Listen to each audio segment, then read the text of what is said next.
Hello बच्चों, आप सभी का बहुत बहुत स्वागत है एक बार फिर से मेरे चैनल में। तो हम लोग संसाधन एवं विकास कर रहे थे हमारी क्लास 10 के भूगोल पुस्तक का पार्ट 1। तो जिसका हम लोगों ने पार्ट 1 कर लिया है, अब हम लोग करने वाले हैं पार्ट 2।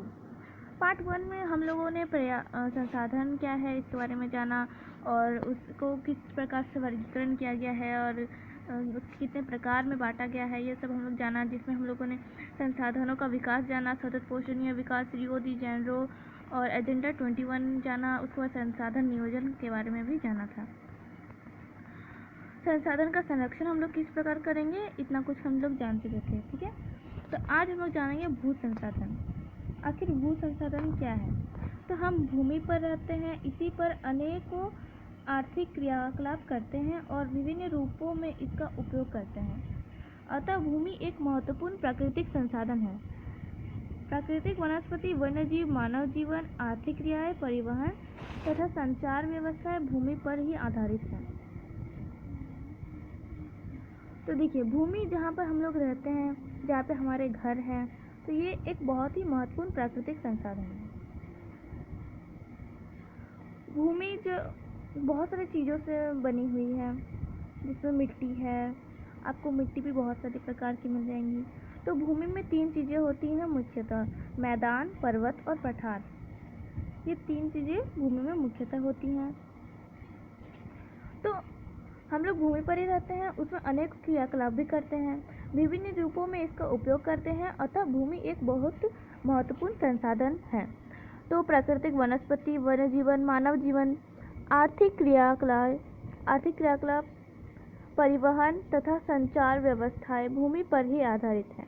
परंतु भूमि एक सीमित संसाधन है, इसलिए उपलब्ध भूमि का विभिन्न उद्देश्यों के लिए उपयोग सावधानी और योजनाबद्ध तरीके से होना चाहिए। तो भूमि एक सीमित जगह पे है, बाकी जगह में तो पानी है, समुद्र का पानी। तो इसलिए इसका जो है हमें उपयोग सावधानी से और योजनाबद्ध तरीके से करना चाहिए। भारत में भूमि पर विभिन्न प्रकार की भू आकृतियाँ जैसे पर्वत, पठार और मैदान और द्वीप पाए जाते हैं। लगभग 43% भू क्षेत्र मैदान है, जो कृषि और उद्योग के विकास के लिए सुविधाजनक है। पर्वत पूरे भू क्षेत्र के 30% भाग पर विस्तृत है। वे कुछ बारहमासी नदियों के प्रवाह की सुनिश्चित करते हैं, पर्यटक विकास के लिए अनुकूल परिस्थितियां प्रदान करता है और पारिस्थितिक के लिए महत्वपूर्ण है। देश के क्षेत्रफल का लगभग 27% हिस्सा पठारी क्षेत्र है। इस क्षेत्र में खनिजों, जीवाश्म ईंधन और वनों का अपार संचयन कोष है। इसमें हम लोगों ने क्या जाना कि जो हमारा भारत में भूमि पर जो है विभिन्न प्रकार की भू आकृतियाँ हैं, जैसे कि क्या क्या है, पर्वत है, पठार है, मैदान है, द्वीप है, ये सब है हमारे भारत के भू आकृति में। लगभग जो है 43% भू क्षेत्र मैदान है और जो कृषि और उद्योग के विकास के लिए सुविधाजनक है। पर्वत पूरे भू क्षेत्र के 30% भाग में पर्वत है और वे कुछ बारहमासी नदियों के प्रवाह को सुनिश्चित करते हैं।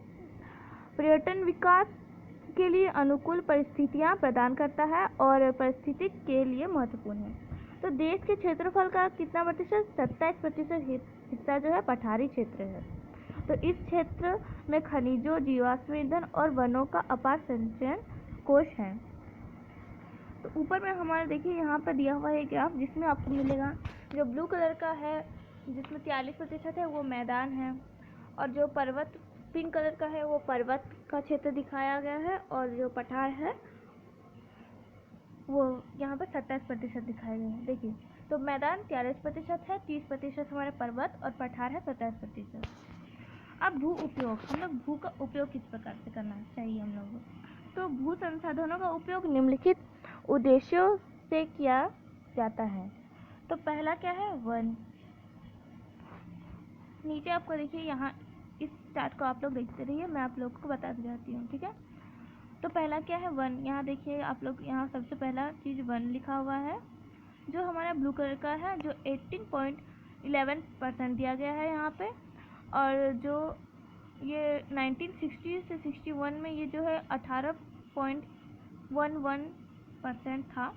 और जब ये 2014-15 में हुआ तो ये 23.3% हुआ, मतलब ये बढ़ा है, वन क्षेत्र बढ़ा है।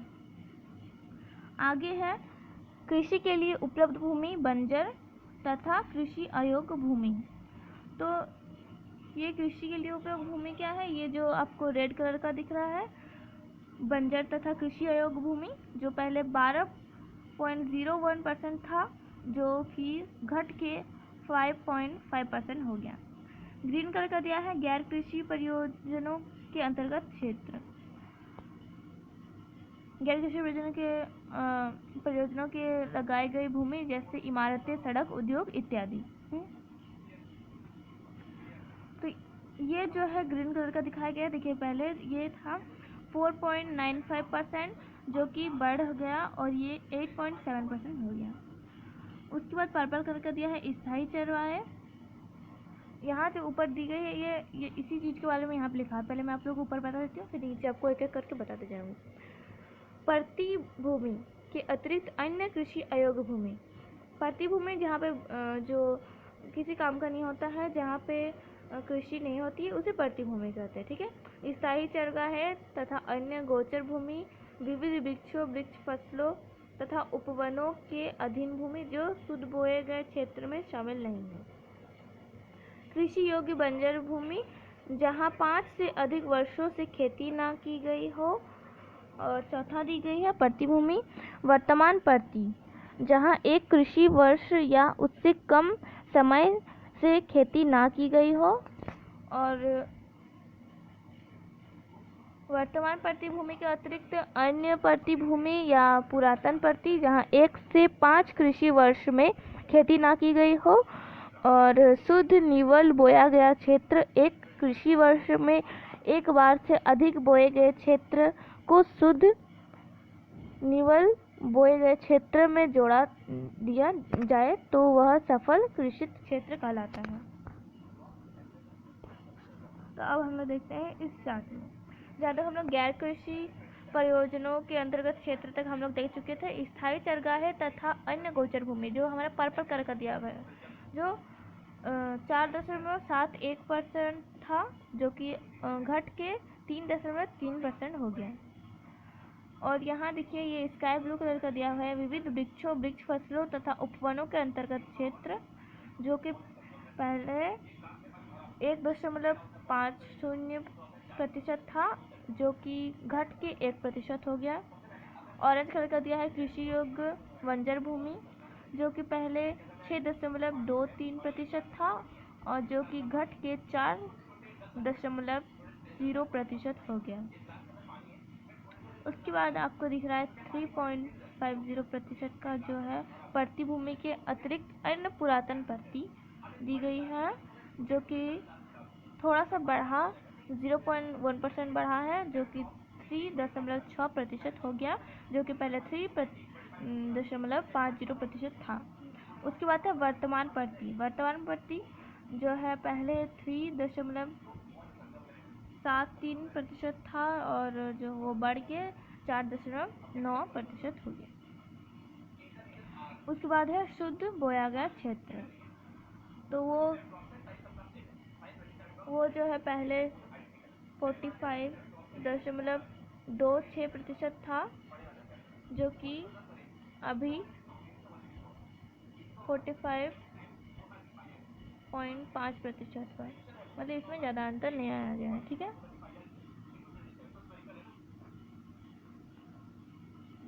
चलिए आगे देखते हैं भारत में भू उपयोग प्रारूप। अब हम लोग ये जानेंगे।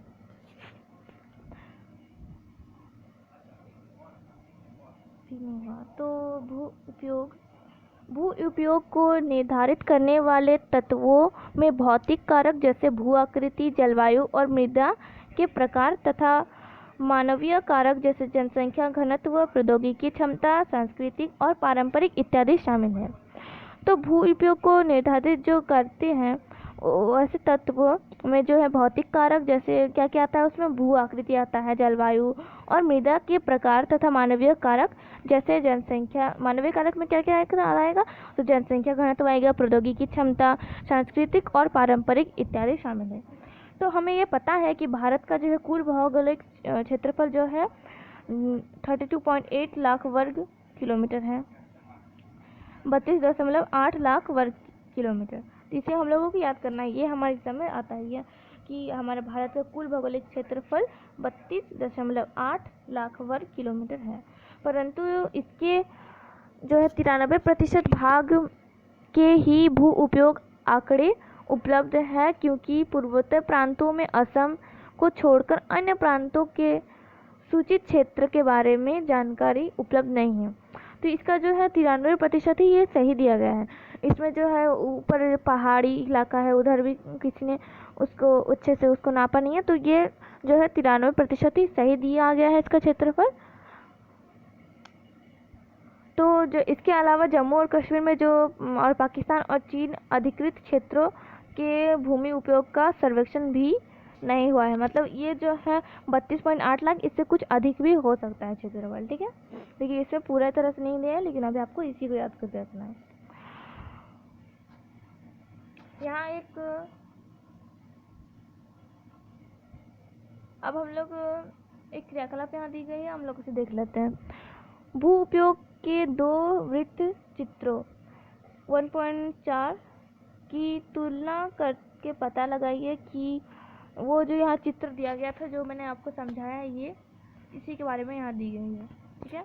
तो इसमें कहा जा रहा है कि जो तुलना करके पता लगाइए कि जो 1960 से 61 और 2014 से 15 के बीच शुद्ध बोए गए क्षेत्र और वनों के अंतर्गत भूमि में बहुत सीमित परिवर्तन ही क्यों आया है, ठीक है। तो इसका आपको पता लगाना है, ये क्रियाकलाप आप लोग खुद से कर लीजिएगा।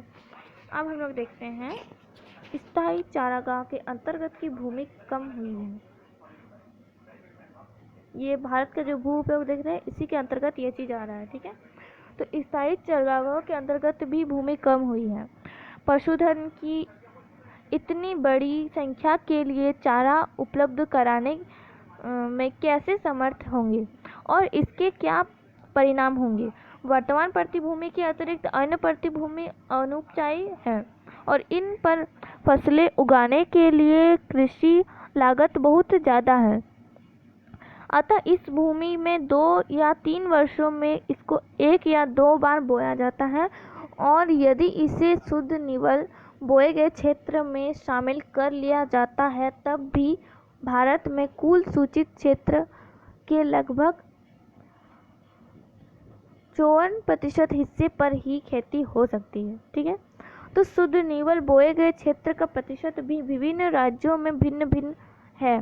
पंजाब और हरियाणा में 80% भूमि पर खेती होती है, परंतु अरुणाचल प्रदेश, मिजोरम, मणिपुर और अंडमान निकोबार द्वीप समूह में 10% से भी कम क्षेत्र बोया जाता है। तो इन राज्यों में शुद्ध निवल बोए गए क्षेत्र के कम अनुपात के लिए उत्तरदायी कारणों को ज्ञात कीजिए। आप इसे इंटरनेट के द्वारा भी पता लगा सकते हैं, ठीक है। तो हमारे देश में राष्ट्रीय वन नीति 1952 द्वारा निर्धारित वनों के अंतर्गत 33% भौगोलिक क्षेत्र वांछित है, जिसकी तुलना में वन के अंतर्गत क्षेत्र काफ़ी कम है। वन नीति द्वारा निर्धारित यह सीमा पारिस्थितिक संतुलन बनाए रखने के लिए आवश्यक है।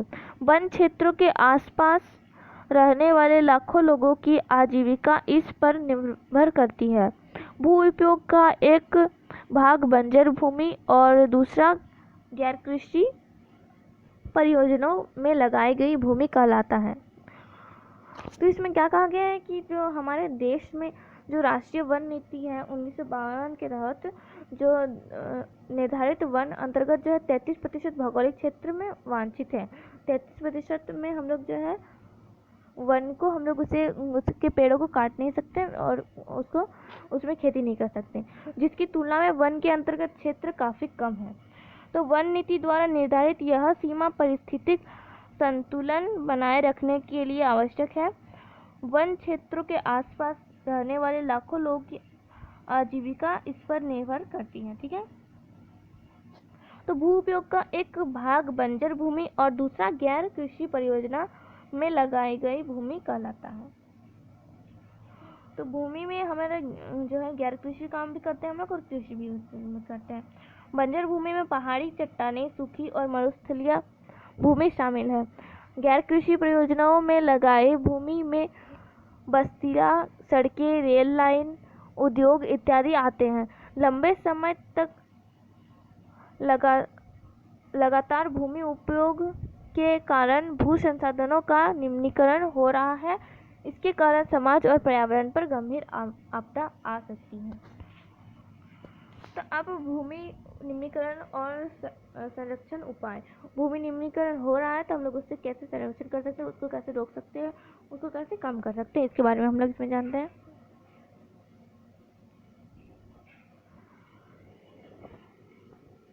भूमि एक ऐसा संसाधन है जिसका उपयोग हमारे पूर्वज करते आए हैं तथा भावी पीढ़ी भी इसी भूमि का उपयोग करेगी। हम भोजन, मकान और कपड़े की अपनी मूल आवश्यकताओं का 95% भाग भूमि से प्राप्त करते हैं। मानव कार्यकलापों के कारण न केवल भूमि का निम्नीकरण हो रहा है बल्कि भूमि को नुकसान पहुंचाने वाली प्राकृतिक ताकतों को भी बल मिला है। इस समय भारत में लगभग 13 करोड़ हेक्टेयर भूमि निम्नीकृत है। इसमें से लगभग 28% भूमि निम्नीकृत वनों के अंतर्गत है। 56% क्षेत्र जल अपर्दित है और शेष क्षेत्र लवणीय और क्षारीय है। कुछ मानव क्रियाओं जैसे वनोन्मूलन, अति पशुचारण, खनन ने भी भूमि के निम्नीकरण में मुख्य भूमिका निभाई है। खनन के उपरांत खदानों वाले स्थानों को गहरी खाइयों और मलबे के साथ खुला छोड़ दिया जाता है। खनन के कारण झारखंड, छत्तीसगढ़, मध्य प्रदेश और उड़ीसा जैसे राज्यों में वनोन्मूलन भूमि निम्नीकरण का कारण बना है। गुजरात, राजस्थान, मध्य प्रदेश और महाराष्ट्र में अति पशुचारण भूमि निम्नीकरण का मुख्य कारण है।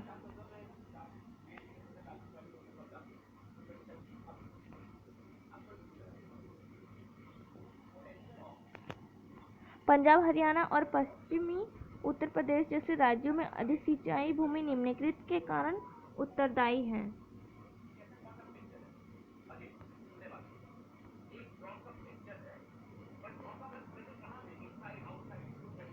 जिससे मृदा में लवणीय और क्षारीयता बढ़ जाती है।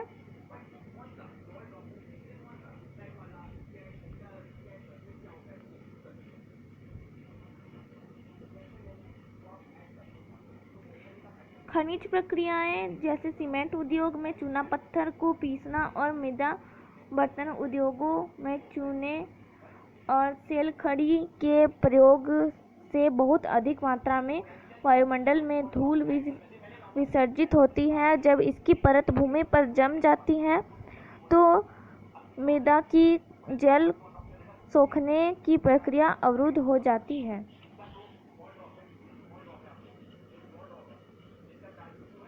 पिछले कुछ वर्षों से देश के विभिन्न भागों में औद्योगिक जल निकास के बाहर आने वाला अपशिष्ट पदार्थ भूमि और जल प्रदूषण का मुख्य स्रोत है।